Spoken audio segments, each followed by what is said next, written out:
We are now in the St. Francois State Park. For anybody that does not know, he was in the rock band America. Okay, so I guess we're traveling on Blood Alley. Good? Yeah, it tastes like a chili cheese dog. Good morning! We are up. It's rainy. Wasn't supposed to be raining. We got a whole bunch of stuff to do today. I'm really hoping the rain clears out because most of it's outside. Right now, we are going to head to... Use the right lane to turn right to Hold on, we got to let... Yeah, okay. We are going to head to what I am calling a knockoff Buckee's. This is called Wally's, and we've passed this a couple of times in the St. Louis area. It's actually in Fenton, and it looks cool. I'm gonna flip you around. Turn left. It's even got like a crud ton of gas pumps, like Buckee's does. Look how big this place is. This place is huge. I'm very excited to go in and see Looks like what's in here. 70 gas pumps. About 70 gas pumps. That's pretty close. I'm digging the 70s design. So I'm guessing this is Wally.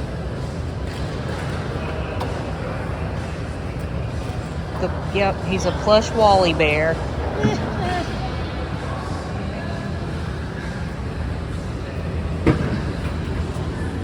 Oh, heck yeah.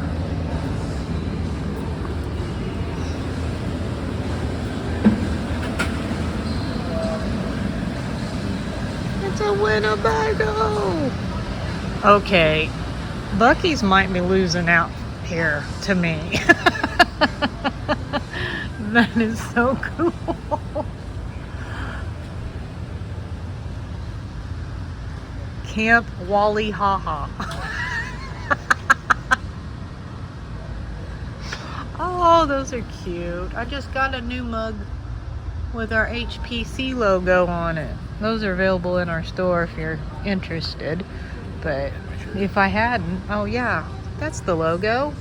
I have those on a metal camp mug in our store. Okay, this is a neat store.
West, then turn right. I got a latte. They have that little coffee, like, Turn right area there, barista area. I grabbed a magnet and a pack of gum. Turn left. Other than that, I mean, I didn't need any shirts or anything like that, so.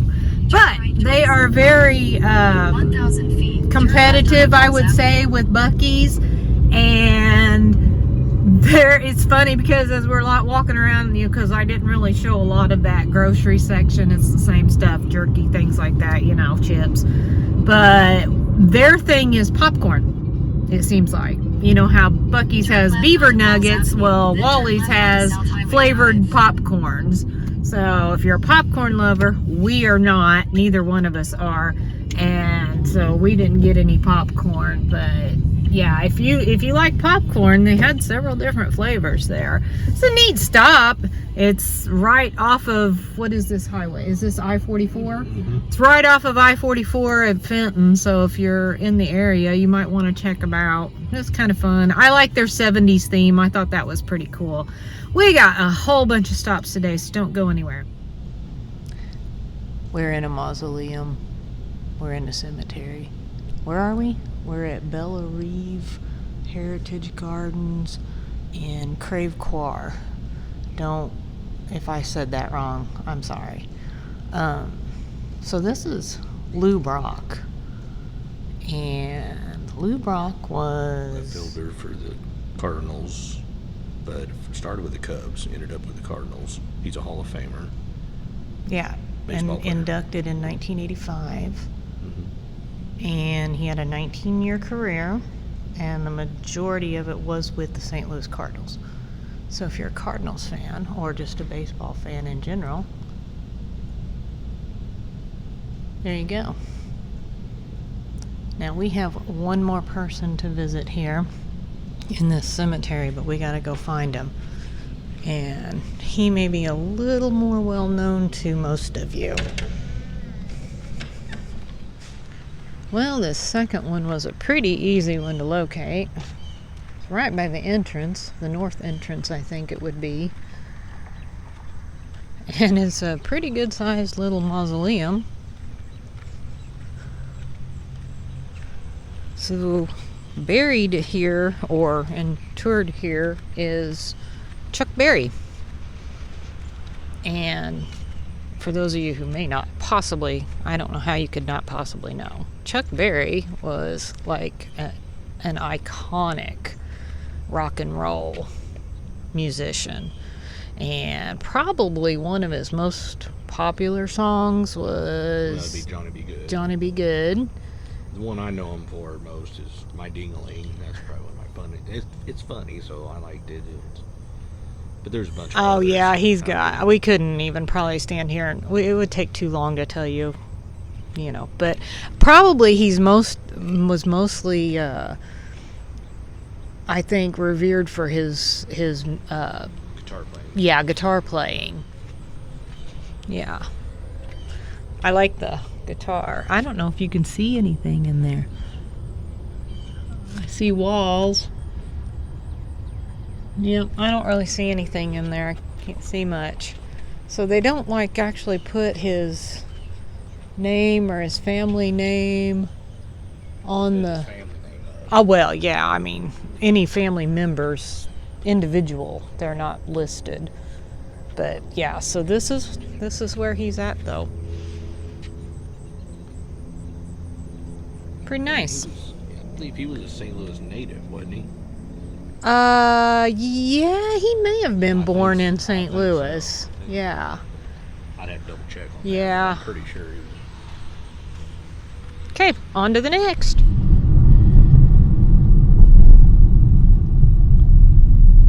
Stop here on bridge, narrow bridge, even though somebody decided to graffiti that. So, it's a one-lane bridge. Evidently there's a car coming, and that's why it's red for us. I don't know. Oh, yeah, somebody's coming.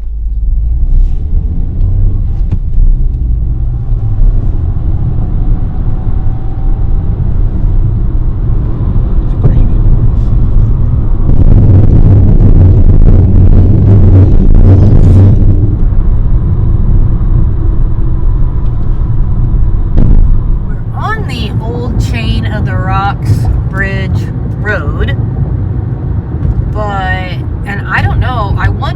this was actually part of old Route 66. Maybe. This may be old Route 66 highway. I'm not really for sure about that, but I do know that the bridge that we're, not the one we just went over, but the bridge that we're going to try and see was part of Route 66.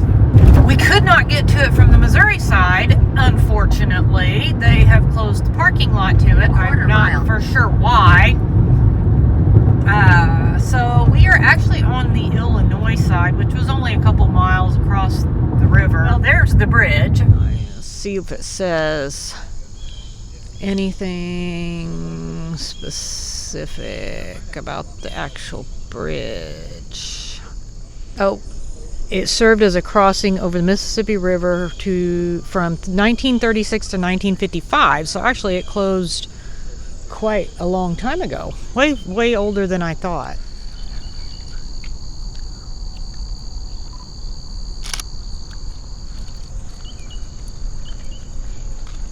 This would be an awesome place to ride a bike. Mm-hmm. Even uphill this way, but I bet it levels out or starts going. Yeah, so the interesting thing about this bridge, what I think is interesting is, I don't know how far down here, it's almost like maybe halfway. The bridge actually has a bend. I can't remember the angle. I can't remember the degrees of like angle. 35 degree. Yeah, something. But it actually bends and goes back the other way. So I think that's just kind of oddly interesting. I don't know why they wouldn't have just made it straight. Why would they put a bend in it? It's a very cool bridge.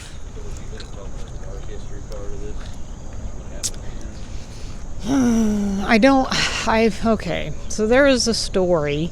Well, it's real. It's not like just a legend. I guess on the Missouri side, some young kids, I call kids, I think they were maybe very late teens, early 20s or something like that. A group of kids was on the bridge, and I don't know, there's a whole story to it. Look it up, read the story. I'm not making any assumptions about anything. It's a very odd story. There's like cousins involved, and I don't know. April 5th, 1991. 1991, okay. And it was two girls that were Cousins. assaulted, and they were thrown something from the bridge, this bridge, and both of them died, I believe. And then another relative said that some other males were involved in this, and I don't know, some people were convicted and some people weren't, and some people said this story, some people said that story. It's one of those things. So this bridge is a lot longer than I was thinking, because we haven't even made it to the river yet. We're pretty high up though.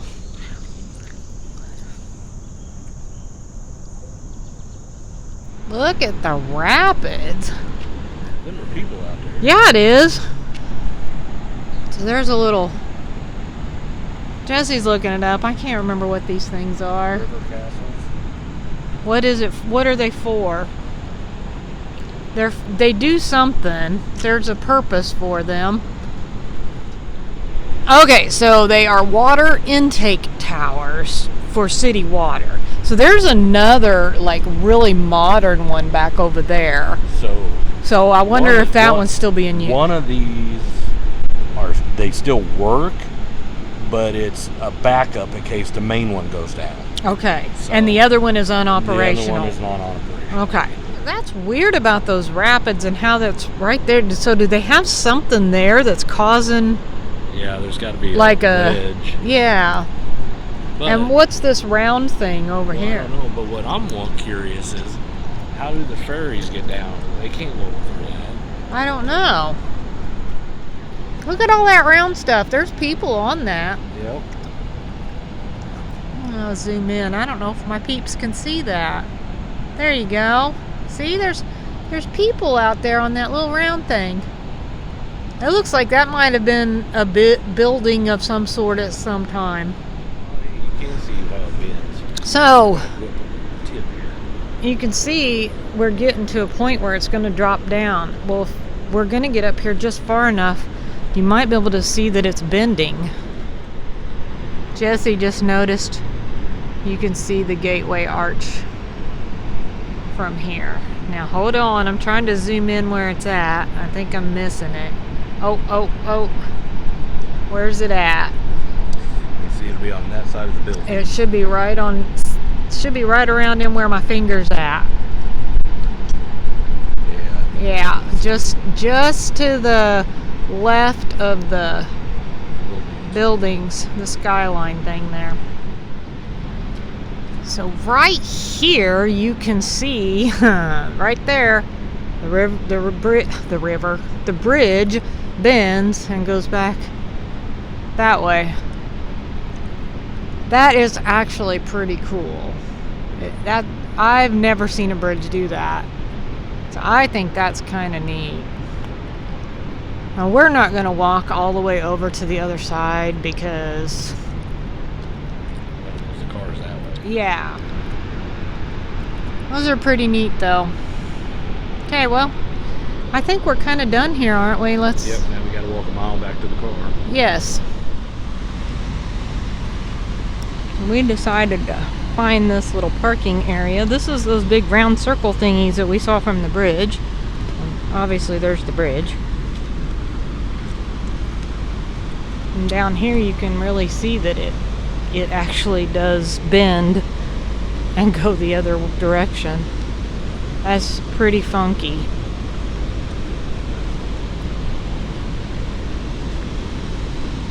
And here's the rapids.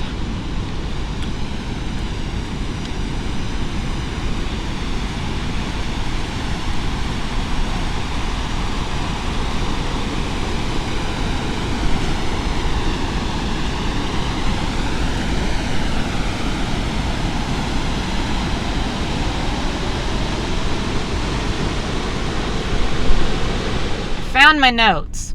So, tower number 1 was 1894 and tower number 2 was 1915. Guess what? We're in another cemetery. We love these stops. So, this is the Calvary Cemetery and Mausoleum.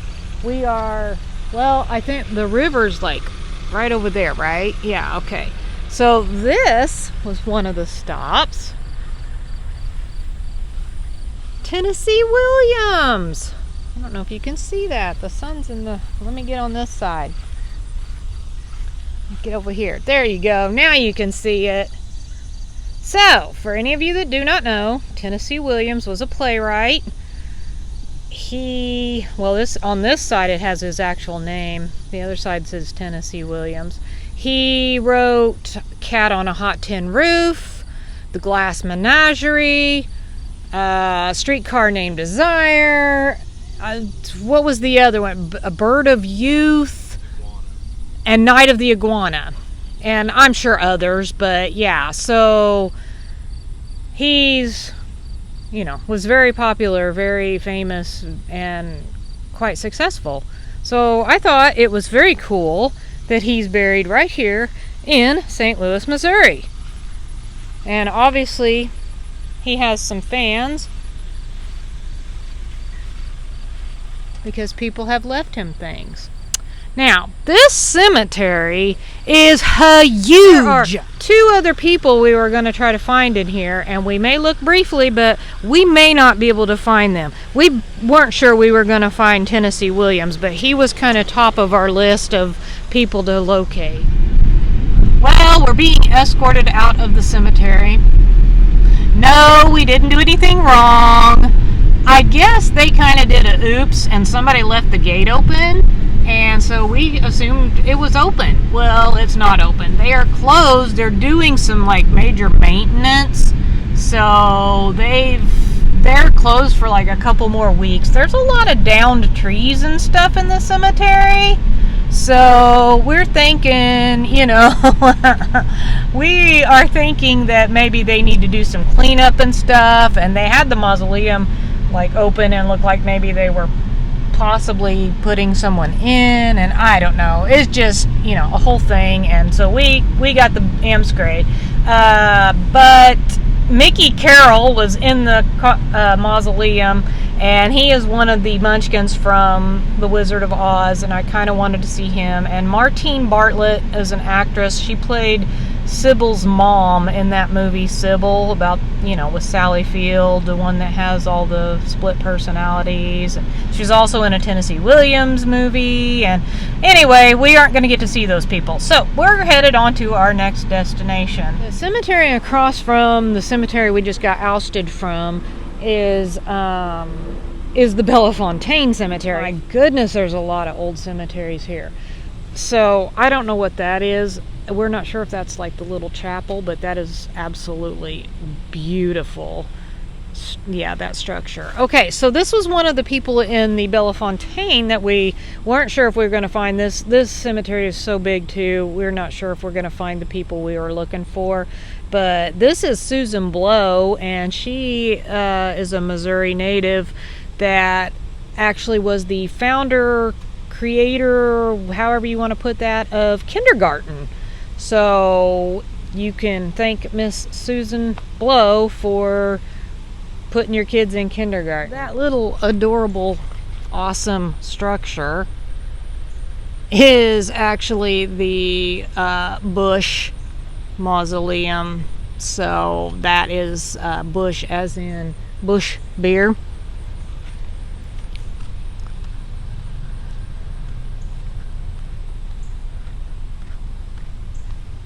And I kind of just realized that there's like stained glass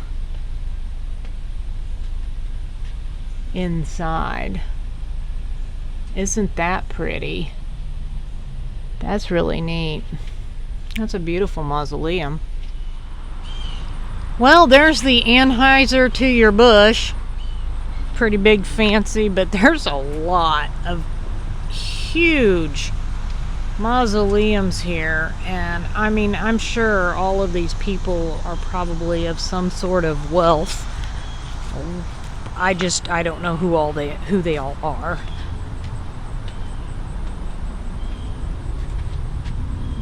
So, oops, you can kind of see in there. We are assuming this limp is probably the brewery limp for the Limp Mansion. The Limp Mansion, I don't think we're going to be seeing that, but it's, supposed to be haunted because of the crazy demise of their family. Yeah, it's a wild story. Okay, and I do believe this is the last one in this cemetery that we are going to really try to find. If we run across anybody else on the way out, we will be happy to stop.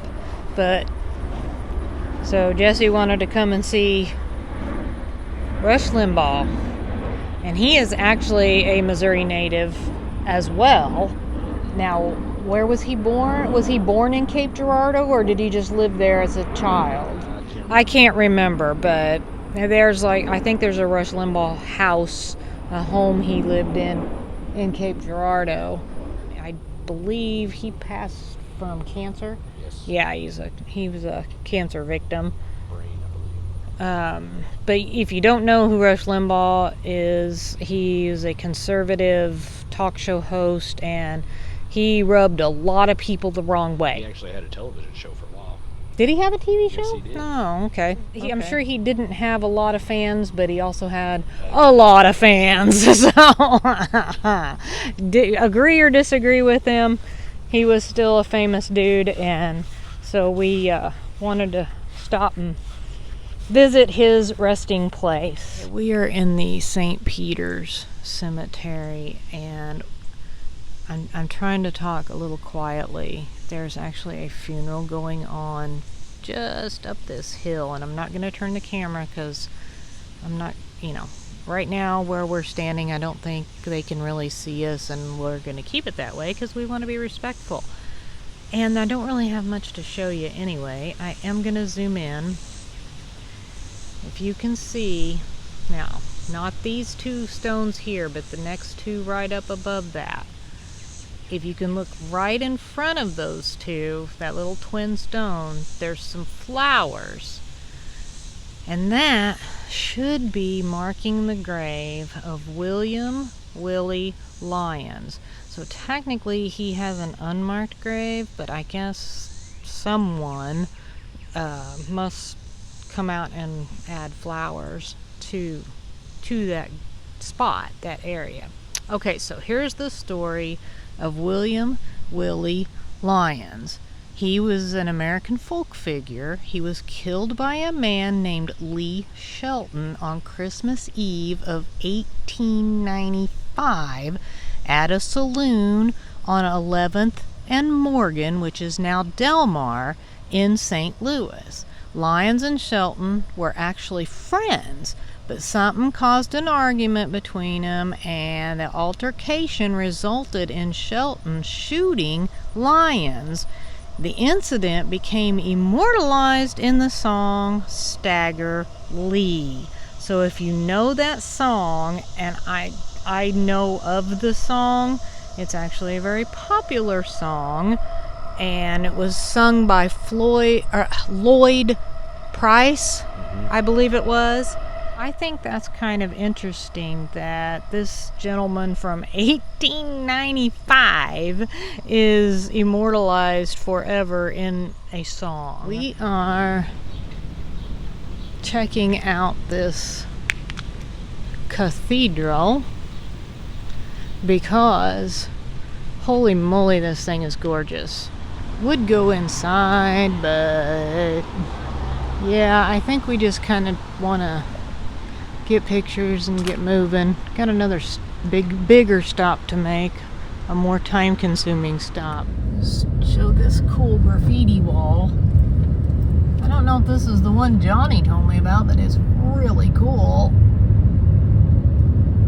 Left, then merge onto I-44. We're in Kimmswick, about 25 miles or so south of where the Gateway Arch was. Johnny at Johnny's Journey told me we should come down and check this town out. It's all historic, tons of little shops and things. But I'm gonna check out this visitor center because I'm hoping they have restrooms. It looks like they do. It's a pretty neat little town. The lady in the visitor center is extremely helpful and friendly, and she even mentioned there's a winery here. Gourmet coffee, tea, and spices. Come in and sniff around. Digging this awesome house. Kimmswick Wagner House, 1880.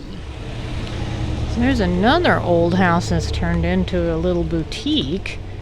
1918, the little Ziegler House. The old country store with the Amish wagon, big giant chair.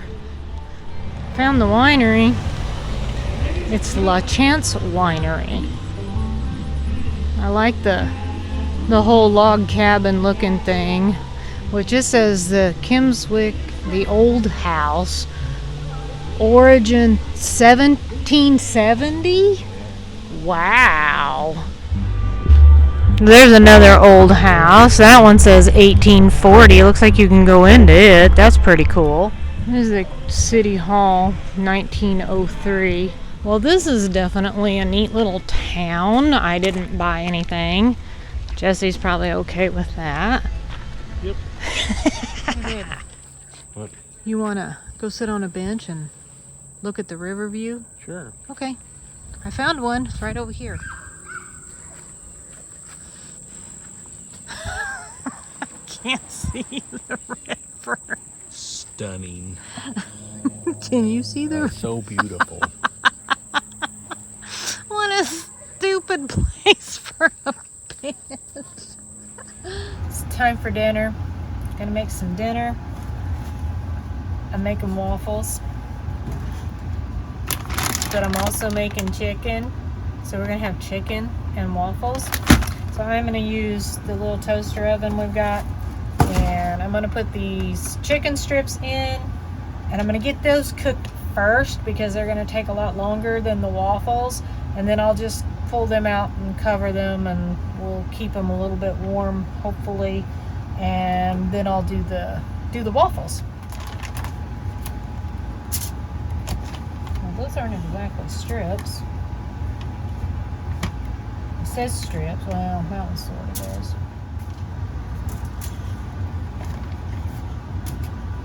I'm gonna put these in. I'm going to turn the temperature to 400, and I'm going to put them in for probably about 15 to 20 minutes, something like that.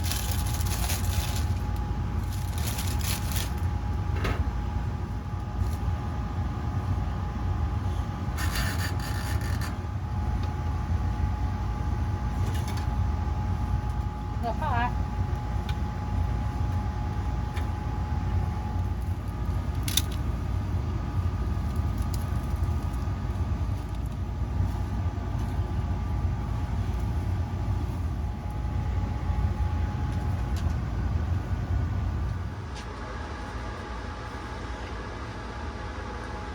Breakfast, lunch, and dinner of champions.